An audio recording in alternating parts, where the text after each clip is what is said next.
A third victim of a head-on horror smash which claimed the lives of 6 people was today named as 30-year-old Muhammad Fasha. Taxi driver Imtiaz Muhammad, 33, was killed instantly when an Audi mounted the central reservation of an underpass and hit the front of his cab in Birmingham.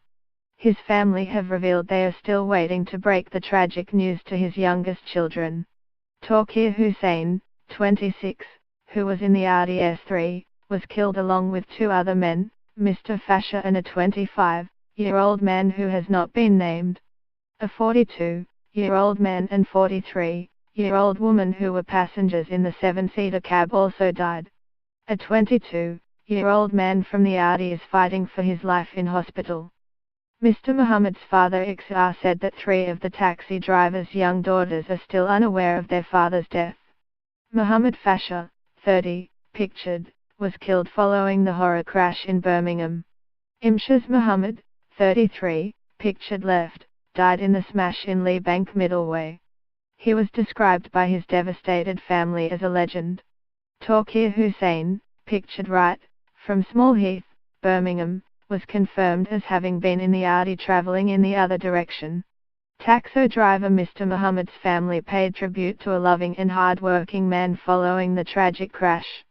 Mr. Muhammad Sr. told Radio William, his son who is 15 was upstairs crying. I said to him he won't be coming back, you have to try and be brave. Some of the children are very young and we did tell them yet. They have gone to school today. The other 3 know that their daddy has passed away.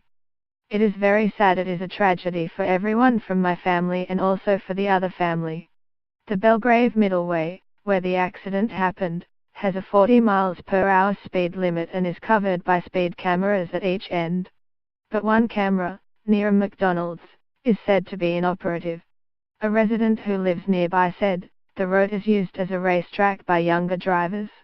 People know that the camera on the McDonald's side of the road does not work, so they go at whatever speed they like. It's common to see cars racing each other along here.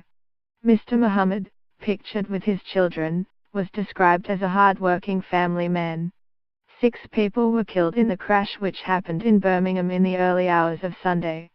Investigators at the scene today as police try to work out what happened in the crash. Another onlooker, who filmed the aftermath of the carnage on his mobile phone, said, that stretch of road is known for being used by lads racing their cars. The Audi must have been doing at least 100 miles per hour when he came round that bend. It must have been coming down that road like a rocket. Police have said the investigation is still in the early stages, but it is understood they are looking at whether some of the victims were wearing seat belts. The underpass is one of the busiest roads in Birmingham and forms part of the ring road around the city centre. Lizzie Bowers, 18, from London, was in the McDonald's when she heard 2 loud bangs. She said, everyone abandoned their cars and people flocked from everywhere. There was 2 people lying lifeless about 20 foot apart and then a taxi squashed up the wall against another car, which was almost unrecognizable.